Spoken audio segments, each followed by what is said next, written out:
What's up out there, everybody? David Cravens with the Relentless Hope Podcast. When I go to get a new pair of sunglasses, there's only one sunglasses I choose, and that's Neven Eyewear. We're a proud affiliate and sponsored by them, and that's all you'll see us wearing. They're ready for land, air, or sea. If you break them or lose them, they replace them. Go there today, neveneyewear.com. More choices than you can shake a stick at. So don't forget, Neven Eyewear.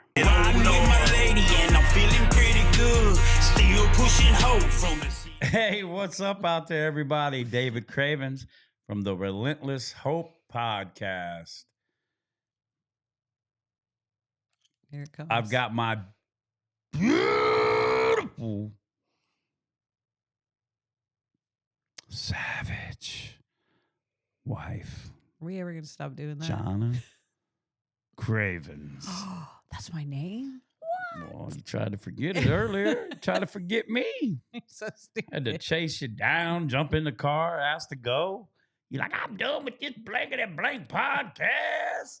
That did not happen. That didn't just happen. so you I made know. all of that up. Sorry. That's what he does. No, made that all up. He's got a very vivid imagination. No, maybe that happened before, but not today. Not today. We're glad to be here in sunny Southwest Florida at the 239 Uncensored Studios for another episode we're shooting. We got our homegirl, D Money, over there on the controls. What up, D Money? Yeah, she's there with the peace signs. She's a woman of few words, but when she speaks, they listen. That's right. Especially Eduardo. Eddie Money, he can get in trouble sometimes. He can pop, pop, pop, pepperoni. No, we love D Money. Always puts me in a good mood when I walk in here. She already starts setting stuff up, and it's kind of a crazy morning. We took off, forgot some things, and Bob I asked him to drive, but he ain't got arms, so what's he gonna do? He got feet or arms. He couldn't drive down here. Bob's looking good back there with fresh pair of Nevens on. Got some different ones. Got the Y Bob. You know, he's part of the crew. He matches us. How you doing today, beautiful? I am doing. Yes. You're here. I am here. Rocking that Fire Sober Life shirt. Dude, when did we do that video? If you guys don't know about these shirts, that's like a year and a half ago. This one's a little big on me because when I first got this, it looked like a bear hugging a tree. And as a friend of mine once said, nice to see that your shirt is still clinging for dear life, Dave. As I had a bigger belly and a shirt really tight. It was real funny, Scott. But pretty funny. It was a good one, actually. But we had this. We shot that video, Sober Life.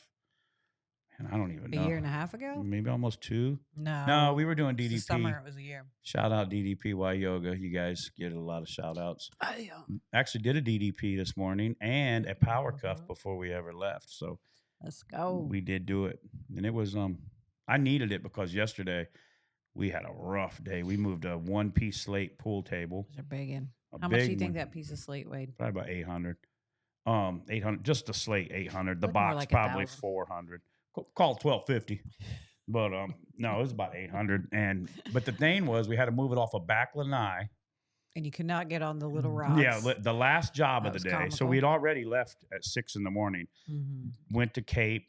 I think we went up to Punta Gorda, back to Fort Myers, and then the last job was in Lehigh. So we did all that work traveling. This was our 4th pool table. We're a little tired. And we were tired, and we get there, and the guy says, bless his heart, I know him, he's a good guy, but he goes, hey, man, you can move it out this side. We had to carry it out the back of the lanai, all the way down the hill, all the way around to the trailer. If anybody knows about the little Florida screen doors into the pool cage, they aren't the biggest. Yeah, they're not the biggest. And it's a one-piece slate. And the guy goes, now you can come out this door, but don't step right here on these rocks because I'll lose them all. And then on the other side, don't step on this block. I'm like, don't worry about so your you want us to ankles or carry anything. 1,000 pounds out here and jump over this? And I'm not the slimmest agile fella in the world. Pretty agile for a big dude, but excuse me. I'm burping because I'm drinking a Clean Calls right now here while we're at it. And Clean Calls, every can lends a hand. 50% of the profits goes to drug recovery. We love them. We drink them. What are you drinking over there today? I got the orange collagen one. Dude, this one is good. It tastes super good. It's orange passion. Show the camera that. Check this out. That's collagen. Collagen in it? It's got some good stuff. Clean Calls. For all my ladies. And I drink this one. I drink a lot of these. And when I let Elijah have one, my son Elijah, he likes this one. It tastes like Sprite, but it really does. But not that he needs that. No, not that he needs that. Sometimes but back to we what let him I have was them. saying before I got misinterrupted there when I burped, was we brought Interrupted your out dang the self. we brought. Stupid. We're in rare form today. We brought the pool table out the side where we couldn't step, and it was a process. But we got it out. But you did it and did good. So back and to the dolly was cooperating. yeah, everything. Sometimes the wheels go flat, even though they're not supposed to go flat. And then so this morning my back was hurting, and I was gonna go to the gym, which we always kind of do a DDPY workout before we go to the gym, like the power cuff warm up thing. But Jahnna was like, why don't we just do a DDPY and power cuff and just work out at home since we have to go, which was a good idea. And I was like, okay, I guess. And then so we did one. He was a little mad about it. Yeah, I was ready. I wanted to go to the gym because I wanted to put a lot of weight on because I was I'm serious. My heart goes out to everybody that's been affected through this hurricane, from Florida to Tennessee to Georgia to Virginia to the Carolinas. And and then we got another thing coming on, going to be, where the strike thing. So, watching all this news, I'm a big guy. I don't like to watch a bunch of real news, but I like to watch like real stories, like what's going on, like people post to YouTube or whatever the case is. And my heart just goes out to those people because I know how we felt, and we came back and still had a structure and house. I can only, you can't find your mom, or somebody needs medicine, or your baby needs a prescription or whatever. I mean, and it's funny because not funny, haha, but as we're going through, people are just going about life. They're worried about their pool tables. They're worried about if you're going to be there on time. And I understand it. I'm struggling. And I told my kids yesterday, Jackson and Nevaeh were starting to argue in the morning. I said, hey, be thankful you can flip a light on right now. Be thankful you can take a hot shower. Be thankful you got a house, a car, food, because there's so many people out there right now that the putting their life back together haven't even begun because they're still in crisis right now. And why this wasn't on every news channel, and why there wasn't convoys ready to go. I mean, I don't want to, armchair quarterback or whatever, they call it or whatever. Yeah. But chair quarterback or whatever. But I'm looking at this like, why are we, I don't care what's going on with Diddy. I'm worried about what's going on with these people who don't know where they're going to live, or don't know how to have a house, or don't know where somebody's at. Who cares about baby oil? Why don't we get thousands of waters instead of thousands of baby oils and get them? And, they're getting the resources in, but it's common for us in life is when things happen, right? And then we get to business as usual. Like, you're like, oh, that's horrible, that's happening. And then you know how many people I said that to yesterday, and they were like, oh, yeah, that's still going on. I'm like, yeah, it's still going on. There's people up there, and well, do you think that we're a little more empathetic because it happened to us? Do you think we'd still feel the same way if it wouldn't happen to us? I think we would, the kind of people we are. I mean, I feel bad when I see a dude driving home on a work truck with a flat tire. We'll try to get out and help him. Because why? Because I've been on 75. Yeah. I don't know. I've driven dry shafts. I've lost tires. I've seen pool tables sliding down.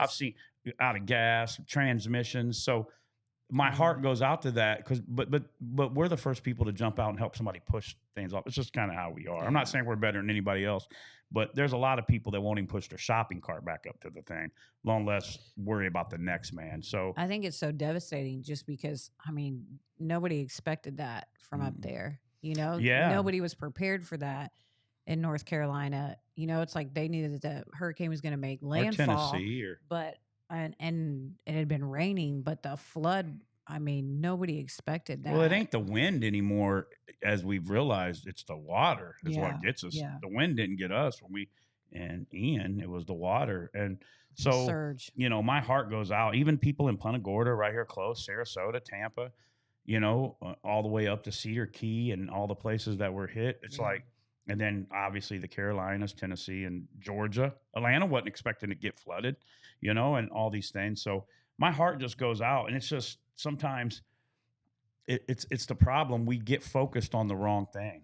We get people are so focused on show business and being a success and being the next guy that I do not care what rappers doing this and I do not care about that.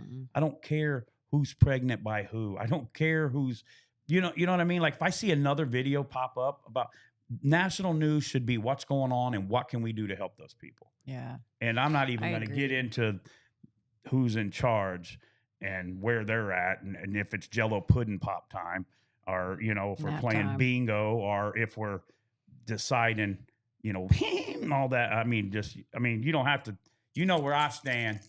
You know where I stand.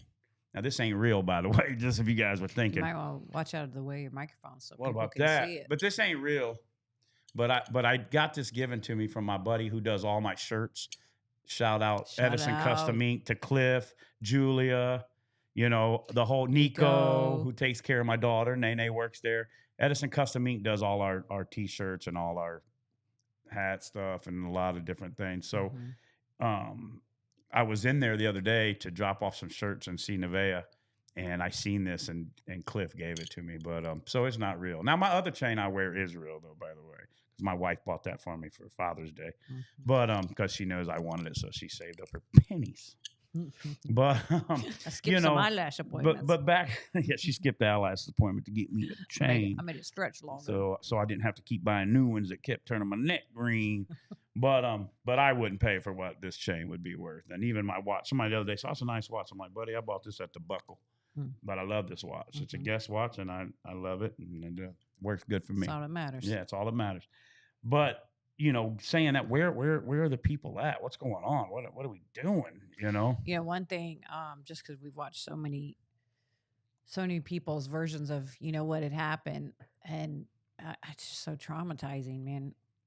But just the one thing I have noticed is that people come together. You know, it's like everybody forgets about politics or color or just all the stupid things in life that people do and that we fight about. We're all guilty of. It's like what can we do to help each other? Yeah. And man, that's one thing in the middle of chaos.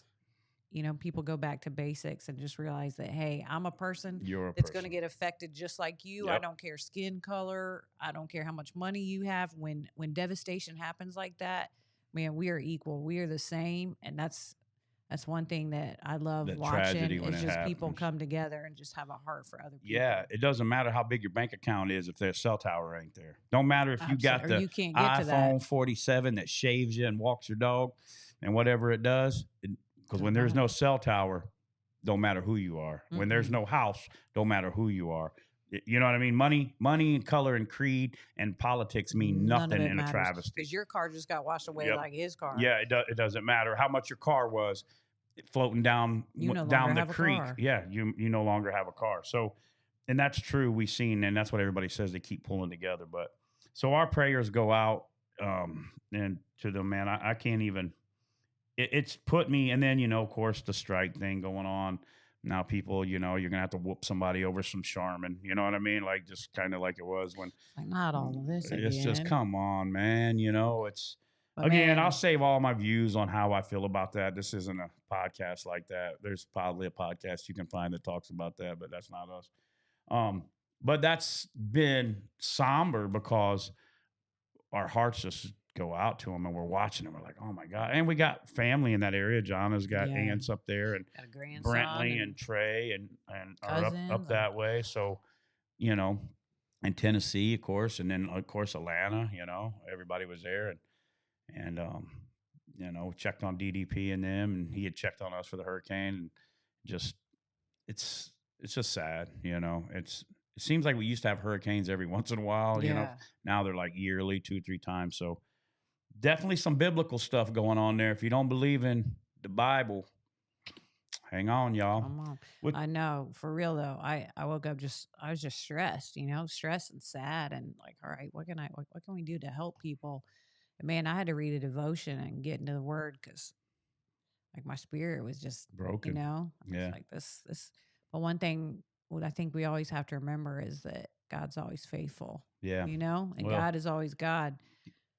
God is God, and things happen. And He always makes the way. We don't understand why things happen, and we could question, but it's here. And also, when something like this happens, it gets you out of your own way because everybody's trying to make ends meet right now. You know what I mean? Unless you've got old money or you're somewhere like all of us are working and in the hustle and trying to make it happen. So, well, even doing this podcast, it's like, what are we doing? Because man, we're about to not have any food and the economy is crap. Right. And like, what are we spend all this money to do the podcast, but we do it because we want to touch other people and give other people hope. But I had to remind myself, why are we doing this today?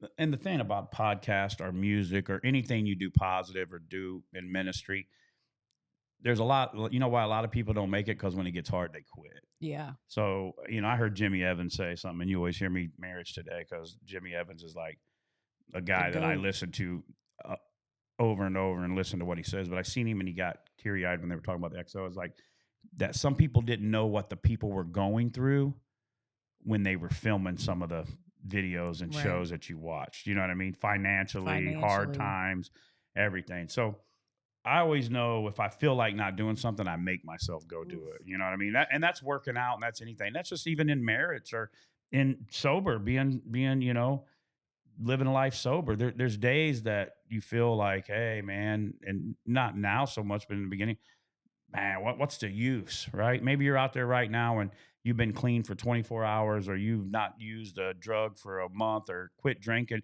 and you're like, what's the use? The use is because whether you're drunk or not, or you're high or not, bad things happen and good things happen. And I'm 1,000 times better father and husband sober than I ever was drunk or whatever I was doing, and that's same thing in marriage. Like, to have a good marriage, you got to work. You got to work at it. It's like you got to pursue it. You know what I mean? And you got to do this. So bringing me to that. So all the doom and gloom, God's still God. I believe Jesus is Jesus, and I believe that we're going to be okay. It's going to take them people some time to build back, but ask yourself as you go today, as you move through your day, are you grateful? Are you thankful for what you got? Like, some of those people would probably love to be driving to a job when most of us complain about it. I'm complaining about going and doing pool tables, but then when there ain't none there to do, or there isn't any in my proper grammar, I would say, oh man, what are we going to do? This. So are we grateful? Are we thankful? Do we practice empathy when we're in the Walmart line? I know that's something I got to work on, buddy, because I can get irritated quickly in somewhere. And then when I come through and then I'm trying to ask something and nobody understands what I'm saying, and they're speaking Spanish, and thank God my worker, my employee, my buddy, Julio Cravers.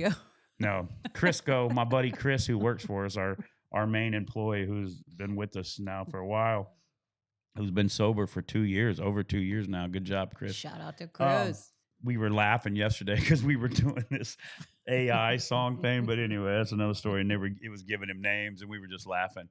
But, thank God he's with me most of the time, because I'm in traffic. I'm frustrated, and I get somewhere and I'm trying to ask something. Nobody knows what I'm saying. Chris can translate, thank God, and he's doing this. And then I have to practice empathy. Like, come on, Dave, man. Why you know what I mean? So just be grateful and be thankful out there. All right. Well, we've been on here rambling for a minute because so much is going on. Let's talk about being sober, babe. Let's talk about a little bit. How old was you the first time you done a drug? Oh my gosh. I mean, I think I was 12. 12 years old. You little dirty girl. Dirty? Dirty girl. Started that drug. First of all. No, I'm just playing. So what do you mean? Smoked weed? Is that what you did? Smoked weed. Yeah. Okay. So let me tell you. And I started drinking beers very young too. This girl's crazy, bro. She's packing some Pabst Blue Ribbons back in the day. Well, but yeah, there's a reason behind that. That's because my parents sent me to my grandparents who were severe alcoholics. My brother and I to spend the summer, and I didn't even. I mean, my dad was an alcoholic, but they took it to a whole nother level. It was like first thing in the morning, people naked all the time, just some crazy stuff. It's crazy. So yeah, and they would have us make their going drinks on around here on this family vacation. David Jeffrey, I'm talking. I'm just playing. I'm sorry. I'm sorry. I was taken back by the no clothes part. My bad. Oh yeah, because your family was so normal. We're not talking about my family. Continue. So anyway, back to what I was saying. they they had us make them drinks, and then they were telling us to drink. So I was probably in 5th grade when I started drinking. Okay, so there you did that. But then you didn't come home and ride your bike and get a 12-pack, right? So then you came home. When did you start like using drugs? Middle school. Middle school, you started like going to parties and drinking and getting high. Sneaking out. All that. Mine started young too. I think 12. I got hammered. Oh, really? On some moonshine. Some good moonshine too. Not that store-bought. I think my granddaddy made it. But I remember that. I got like 3 swigs when I was hammered. And then, 13, I overdosed on alcohol and was in a coma and pronounced dead. In the hospital. Yep. And then I didn't mess with any. This is the crazy part. I didn't really, after that scared me. So they used to make a thing and go, most people got to be drunk to fight, but Dave Craven will whoop you in the parking lot at school. You don't care, Yeah. So I didn't have to be, how some dudes get beer muscles, like they're tough when they're drunk, but then they don't want to fight. So I had an anger issue. I didn't have to be drunk to fight. You know what I'm saying? And then I went through a thing that I was sober through a couple teen years, and then I started hitting like barrel parties and stuff like that, probably like 17 or something.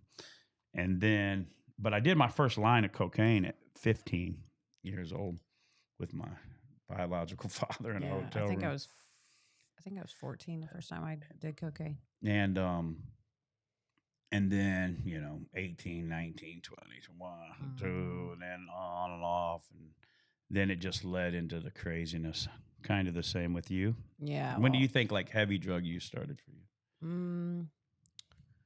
I would have to say, because I went to my first program when I was 15. My parents put me in, and that was like, you had to stay there, and then you had to come home, and you'd bring people home with you, but you have to put locks on your windows and stuff. Yeah, it was a weird program. Intense program. Your arms look swole. It was called Outreach. Outreach. Shout out to all my outreach people. Yeah, but that was a tough program. And then I ran away from it. And then my mom, of course, little Diana, put me back in. But I would say the heavy drugs, those came when I started doing the escorting. Yeah. Okay. That was because I couldn't deal with what I was doing. Okay. So that just kind of went hand in hand with that. Yeah, I was escorting for a while too. I had a Ford Escort. I'd drive around. Weren't you popping out of cupcakes? I used to be a dancer back in the day. So you started, and same thing with me. I kind of got into the same life of selling dope and being around strip clubs and the guy who showed up with dope and all that kind of stuff. Everything that goes along with it. Okay, so fast forward now, because we could be here all day long glorifying that, and I don't want to glorify the past. It was I ruined a lot of people's lives. I caused a lot of people. The first time they ever done cocaine was with me, and that's some of my nephews.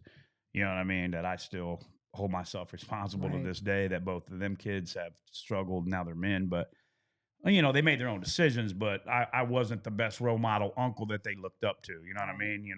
I would tell them, hey man, let's do this, we fight, we do this things. So well, that's because that's what you were taught. Yeah, and but then I was taught that wasn't the way too by my mom and the side too, but I just kept on. That was already in. But yeah, so I don't glorify any of that past. It was very. I hurt my kids, especially my older kids, a lot along the way. I hurt a lot of people, broke a lot of hearts, a lot of broken promises, a lot of dishonesty, everything that goes along with it. Right. I've done it. You broke kids' hearts. Absolutely. Made decisions you shouldn't have made, stuff you can't go back on and change. But let's fast forward to Florida. Okay. Now I'm in Florida. Don't know anybody or whatever. So I end up, somehow get a good connection to do this and that. And I'm working though. See, here's the thing about me. I was working in Florida. I was working hard. Now you can tell me I worked 10, 12, 15-hour days, but then I would party hard too. You know what I'm saying? Because I was making money down here that I might not make back home unless I was selling drugs. So I was doing honest living. So I felt like I owed myself that, And so I met you soon on down in Florida. I hadn't been here long, working. Yeah, Nene was little. Yeah, Nene was a baby. Jackson was a baby, like couldn't even walk, talk, hold his big head up. Yeah. And that's scary. Yeah, now look at him. Now he's going to be driving. I know. But So I met you early on, and we've talked how we met. Through your ex, I was in jail. He was in jail. We were driving, and you guys were like, "You almost." I said, "Give me these pills. I'll take. Boy, do you know who I am?" I took them, but I was out of it. And I don't like, oxys, Roxys, and I was like, "Oh man, I don't want." I'm like, "You guys, no wonder you're sleeping around all the time." I'm like, "Buddy, I like to stay up." So I remember like for a few days we partied. And then that leads up to the story where me and you were sitting on the back of the porch where I looked at you and I was thinking, if, this girl's special, there's something different about her. And that was, I wasn't thinking like, I was thinking like, I just like her. She's something special. And then later on, the love story, how we got together. But so now when we first started talking and doing everything, you were been out of a program, you were sober. Mm-hmm. Okay. You were sober. I was trying to get sober. Like I was. Well, we had talked. It was crazy because just how God would bring you back in my life all these different times. But right before I went into Teen Challenge, I had talked to you and let you know, hey, well, I let you know, hey, I'm going into detox. Well, we had been talking a lot through that. Like, you're like, hey, this and this, and I don't want to get into all. Yeah. What we, who and what. That's annoying to me. Yeah, I don't want to get into like, we were talking about, he had left and I was going off of me letting you know, hey, I'm going into detox and Teen Challenge has accepted me and this is what I'm doing. Yeah, that's what I mean. You were keeping contact with me, letting me know what was going on with you. You know what I'm saying? I'm going to get help. Yeah. So you go to get help, you get out. Mm-hmm. I'm trying to do it. I got the kids I'm single dad, you know what I mean? Living on my own little apartment. But don't forget, when I was in Teen Challenge, like you kept popping up in places, which was so crazy to me. Like the car washes, not even knowing that we were there because we were around the back end of the corner and you pull in to get, some stuff for your truck and cussing and kicking. And I was like, David. Yeah, that's all on the first podcast. If you go watch the first podcast. I'm running the car wash crew. I'm like, hey, David. But it was so cool to see you though, because it was almost like, I don't know. It was just weird. Yeah, we always ran into each other. And if you haven't ever watched the beginning podcast of how we met and all that, the whole story's on there. If not, we'll be here on for another 50 minutes.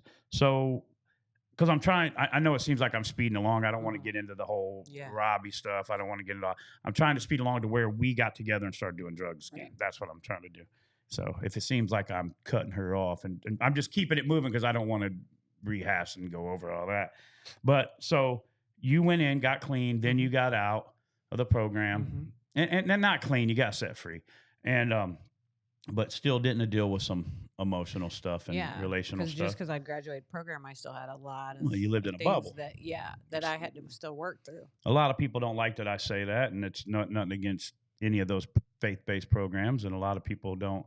And I think they're awesome, and I think they work. Yeah. But I think that'd be like going to a marriage rehab and then getting out. Well, if you don't put in work and change what they did, you're going to do the same thing. It's the same thing with any substance or whatever the issue is. But so you got out. You're there.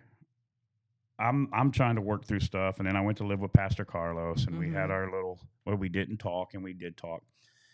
So we decided we're going to be together. We're both clean. We're both sober. We want to be. We know we're going to be this power couple, as everybody started calling us back then. And we wasn't together too long when all of a sudden problems started to occur. Your kids, my kids, insecurities, whatever the case may be. Then we had a relapse, which I don't even remember when it was. Yeah, I don't either. Cause I think you started rapping again, and so you had gotten clean. And then I'm not even sure. I don't even really know, David. Yeah. So we were together going to church, doing good. I think pressure started to rise. Our false pride started to rise. Like maybe we thought we were better than we were. Yeah, because we had this love for each other, there were still these kids had this hurt, and I still had all this guilt. Still dealing with ex stuff. Yeah, so I don't think we really knew how to handle all that. Yeah, and so we relapsed, but we closet relapsed. We'd be at church on Sunday, then we'd be snorting cocaine the next day and doing whatever, but always in our room. Like we didn't go out nowhere. Nobody was doing it. We were just doing it to And then it became this thing where we had to do it together. And then it was this bond together. And then we would do this and then do this. And it led into this crazy roller coaster. And of all this years of drug addiction, to get married to a person you love and you like, really, we can do this. Beat this crazy and then then we addiction. get back into it. Yeah, Jahnna beat a pill addiction most people don't come back from. Now I'm doing cocaine. Yeah, and now you're doing cocaine because that's what I do, and then drinking and doing it. And this carried on in our relationship. Do it, try to do it, not do it, do it, try to not do it. And that was a common bond with us because then it stifled the tension of everything else that was going on. You know, it kept us numb, and then we could get along, and you know, nobody's fighting. Well, you didn't have to deal with the hurt. You know, it pushed the pain down because the issue is never the issue. Right. The drug is not the issue. Right. Porn is not the issue. Food is not the issue. Excess shopping is not the issue. Hurt is always the underlying issue. And what happened was we hadn't dealt with some things in our marriage, so we thought, well, we're mad at each other, but if we get high together, then hey, we're okay. And that's became the Band-Aid to try to fix it. So, you know, when we finally, you know, sold out to Jesus, went to counseling, we're like set free, like we're not doing this. It was really for me, now I can only speak for me, right? And some of that early after we got together and you'd want to do good, I kind of hold myself responsible because you would be like, you would follow what as tough as you are, whatever, you still would follow what I do, right? Like I'd say, nah, we're just going to do it this. You'd be like, all right, no, okay. Because then you're like, all right, I'll do it with you because I'm with you, you know? And so there was a lot of times over the years that you wanted to be like, I don't want to do this. I'm like, all right, well, I worked all week. I'm doing this. You know what I mean? And you're like, okay. But for me, when I really came to grips with some sexual trauma, when I really came to grips with some things that happened to me, when I really took self-inventory and also took responsibility. See, a lot of times I blamed everything I went through. I'm like, you don't know what I mean, you've heard me say it, and people who really know me from before will hear me say, you don't know what I've been through. So I don't even want to hear what it, and they still didn't know, with accepting responsibility and dealing with it too. Because if you're still trying to cover it, you're not dealing with it. Yeah. You know, you're not dealing with that pain, and you're not dealing with your responsibility and staying stuck in it. And what can I do, you know, to forgive and to move on to change and right. But I believe once I come and took grips of that and dealt with it, that's when I was like, I mean, for not to sound cliche or say, you know, because some people, I'm not making light of any person who's fighting through it right now, trying to get clean. Once I dealt with because it's tough. Some childhood trauma and childhood stuff, I was like, what am I doing? What am I doing, bro? I could have bought 16 houses. I could have, you know what I mean? I had a Shetland pony. I snorted a Shetland pony up my nose. You know what I mean?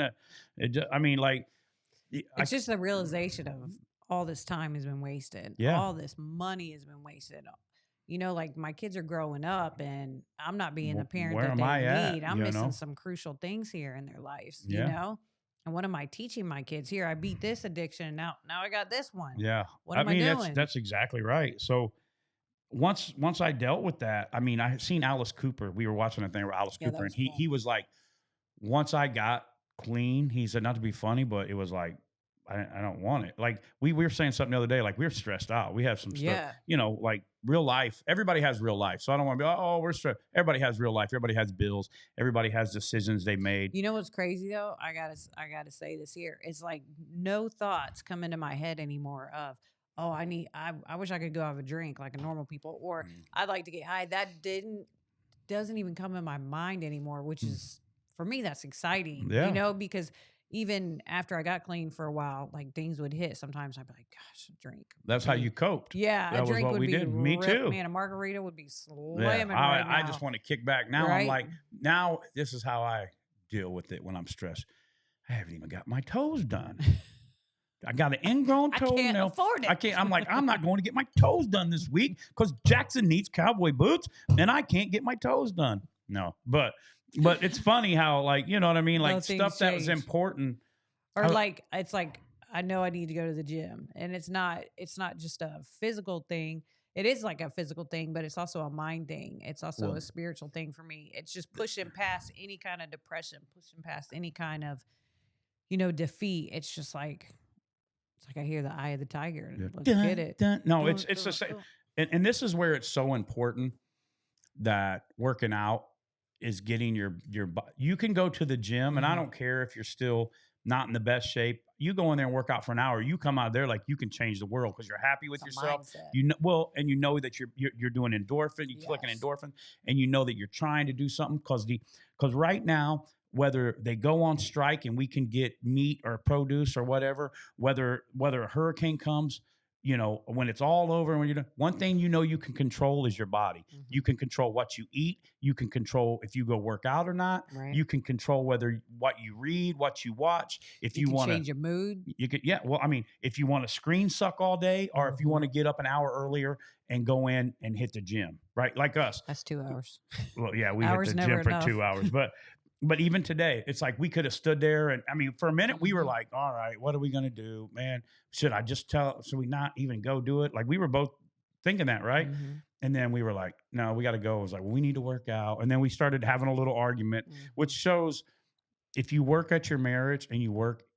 You know when to let that person be that way, and then because I started to go, well, we don't need to be in here doing, and she knew too. So what I did was, and this is no tap on my back, Jahnna put on praise and worship music, and I'm making every excuse. I'm like, that lady's voice is annoying, and it was annoying. I'm not going to say the name of the group. I'm like, maybe you're yeah, annoying maybe Satan's annoying you. No, and I was like, this girl's voice is annoying, but it really was annoying. I'm sorry. The second song was good, but the one was annoying me, and I'm sitting there. And I'm not going to say the name of it because some of y'all probably y'all favorite praise and worship, and I won't be holy enough for y'all. But and then I just put on my glasses, my little readers, and I started reading the 4 laws, just the thing I read, and read like 5 pages. Right. I read like 5 pages, and it changed me. And I was proud of you for that. And then you went out through the match down. We did a DDPY. We did a power cuff, and we were like, all right, let's go to work. You know what I'm saying? And that's what this is for. So going back when we got set free and we were like, you know what, we're done. It's crazy how now, even me, you know, I come from a storytelling family, right? Yeah. But I remember too, I remember just being completely 100 with it. I was like, David, this is what's going to happen.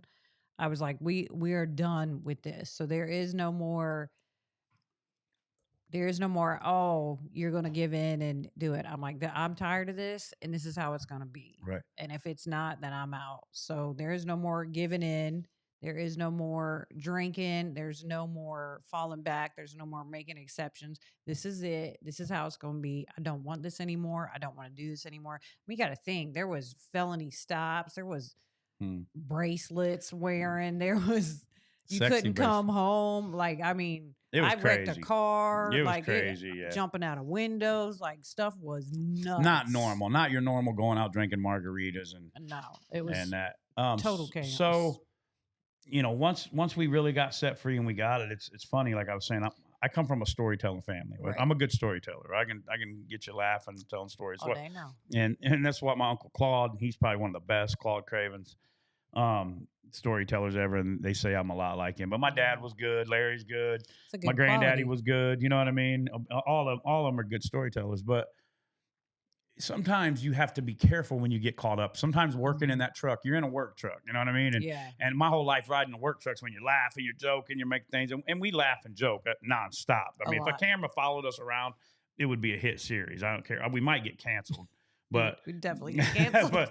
but a hit series. But you know, I start telling stories. Like one time, because so much of my life was fighting and bars and car police chases, and it was it was Smokey and the Bandit in real life, you know, and so I start telling these stories, and then if you ever catch me, then we'll ride, and I'll be like just saying, I'm talking to myself. I'm like, because what I'm thinking is, man, you know. You should be thankful you're still alive. And you really shouldn't be glorifying that stuff.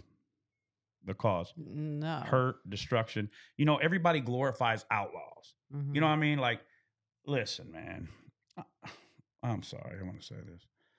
I'm so sick of rappers talking about how tough they are. And you know, if it ain't, I'm the biggest drug dealer shooter. Now it's I'm the coolest country boy and we'll whoop you, and that's annoying to me. You know what I'm saying? Like it just annoys me because we all get it, outlaws. You know what I'm saying? I come from a family of outlaws, legitimate, and I was an outlaw. You know what I mean? Like, pull, look at my mug shots if you want some good haircuts in there.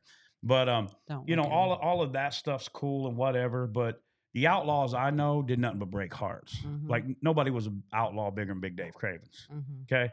And he did whatever, but there wasn't no hope in being that outlaw. No, and now, you'll get somebody who says the same thing. My sister's calling in right here, Heather. See this? You're officially on the Relentless Hope Podcast. How you doing? Yeah. Yeah, you're being recorded right now. It's my sister. See that? Says Sissy. What's up, Heather? Yeah. Say what's up to Diana. Say hi, Diana. I love you. All right, you're on the podcast. You have to watch this one. You probably won't. You probably won't share it, but that's all right. We love you. Now I got to get back to my story. I love you. Bye bye. But the dude. Heather, that's my sissy, who is, besides my wife, my other best friend, which we all talk. Because it's funny. It's funny when Tim calls me, or my sister, or Trey, or Nick. Shout out Flex Mobile. Whoever calls us, they know that my wife's on the phone I'm at right that there, time. guys. And which everybody knows, they can say whatever, but I don't care. But it's funny when they talk and they'll be like, "Hey, Jahnna," because they know Jahnna's always with me. So when we're driving, but my sister is one of my best friends because me and that girl, we've been through it. But anyway, so the whole outlaw thing it's just overused because there's no hope in the whole outlaw, man. Right. Why don't we give some hope? You know what I'm saying? Right. And so I'm about being a redeemed outlaw. Yeah, that happened. Those stories happened. Right. That stuff. But you can't 1 minute say, I'm a family man and I'm going to do this, this, and this. And then the next minute you're talking about, I can whoop everybody and kill them. And I'm the toughest guy. It's just annoying. It's like telling your son, hey, bro, don't steal. But then you go steal. Like you're not showing, you know what I mean? Like, hey, don't be a womanizer, but my whole song's about being a womanizer, and it's just annoying to me. You know what I mean? And it's like same thing with. I'm on a rant now. Same thing with all these people who are like, oh, a pro-American and I'm American, and I get it, man. I know who I'm voting for. You're not taking God and guns out of my house anytime soon. No, sir. And I know where we stand on what we do, and I know what I teach. But I can start in my house. Will there be so many people that are so American and releasing all these songs about this, and this if they wasn't getting views, clicks, and plays? That's what I was going to say. It's the more quote unquote popular thing. We're not popular. No, musicians. We don't do we don't see a lot of streams and plays and videos, but I don't really care because the people that do get us. But it's going back to being a redeemed outlaw. Yes, I did that. I did stuff to make the hair on the back of your neck curl up, and you can go ask around if you want. But I'm not proud of none of that. What I'm proud of is being a faithful husband, being a good father, trying to do right in business, and spread some hope. Right. You know what I mean? It's funny, like that. I got so much hope from that song. I'm like, the guy was talking about doing drugs the whole time. This song made me want to go do drugs at the end, or whatever the case is. So, us getting sober and us getting things. It's all about telling people and trying to give hope. That's right. That's what this whole sober life thing's about. And I know we got a little bit crazy up in that, but that's what we do. This is unscripted and real as it gets. We kind of know what we're going to talk about, then we roll in. But you gotta go on because we stopped at, where we made that decision. Yeah. So we made the decision. We were over it. We went to Tennessee. We got a lot of counseling. We spent some time together, and we were talking, it doesn't, like when adversity happens now. True character comes out. We're like, I mean, you'll say this, like when we're struggling or things are going on, you're like, put a message on. Or we need to put this on, or we need to go to the gym, or I need some hope. Or vice versa, or we need to, we need some hope. Let's go do a podcast. Let's do something to give people hope. Right. Because there's nothing that will help you when you're in the middle of something than helping somebody else. Come on. There's nothing that will push you to the next level when you help somebody else. I had somebody ask me, what do you credit your YouTube success to? You guys are growing subscribers. Your views are looking pretty nice. People are asking you about topics. People are hitting you up to do stuff and all these things. I said, God, consistency, and keeping it real and not being scared to share other people's stuff. When I quit worrying about me and said, you know what? I'm going to share that dude's stuff. You know what? He's never shared mine. I don't care. Right. Hey, Jackson, here's a list of people. If they put something, repost it. Repost. Well, Dad, my son looks out for me now. Let me tell you about him. Jackson won't like somebody. There's stuff that's been said as a joke, and Jackson was there. He still don't like the dude. I'm not going to say who you are, but he's like, I don't care for that dude. He made this joke about you, Dad, and I didn't like it. I'm like, dude, he was joking. I joke all the time. He's like, I don't care. Jackson goes, well, Dad, they don't show I go, I don't care. You know, and it goes back to my light bulb's never been dimmed by brightening somebody else's or whatever. So that's what we do it. We're all about giving hope, spreading hope, pushing people's stuff, pushing it to the next level, and being sober and living a good life. Yeah, that's right. And it's because what God's done in our life. And if we could change, anybody can change. Do you think we're on here because we're the most educated people to do something? Come on, man. Hot messes. But here's the thing. I went to 8th grade twice. Okay. First year, I was the 3rd toughest kid. 2nd year, I was number 1. And then I got beat up by a 7th grader. So then I was like number 2. But I think he sucker punched me, but I don't remember. But no, but all jokes. The reason why we're on here is because we've went through some stuff.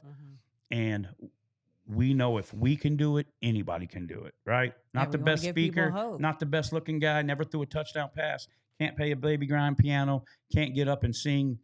Whoa. Don't do it. But I can tell you what I can do. When I say something, I know what our motive is, and I speak for her. Last words, you take us out of here. Don't be afraid to show somebody kindness. You know, if you see somebody that's hurting or you see somebody that needs some help, take a time to stop and help them and show somebody some kindness, because it goes a lot farther than you think, you know? That's right. We love y'all. Listen, if you're out there struggling, maybe you're trying to get clean, maybe you've did it and relapsed again, or maybe you tried in your marriage, you know, send us an email, drop us a message. We'll do what we can do to try to link you to people or help you. Because really, at the end of the day, it all starts with a little bit of hope. Sometimes you got to be relentless with it. When you look at our logo, you see a cross and then you see an anchor. And that cross is because we have to look up and we have to stay anchored in it. And that's what Relentless Hope is all about. Go check out our music video, Sober Life. I've lost 60 pounds since that video, by the way. Big time. We love y'all. Deuces.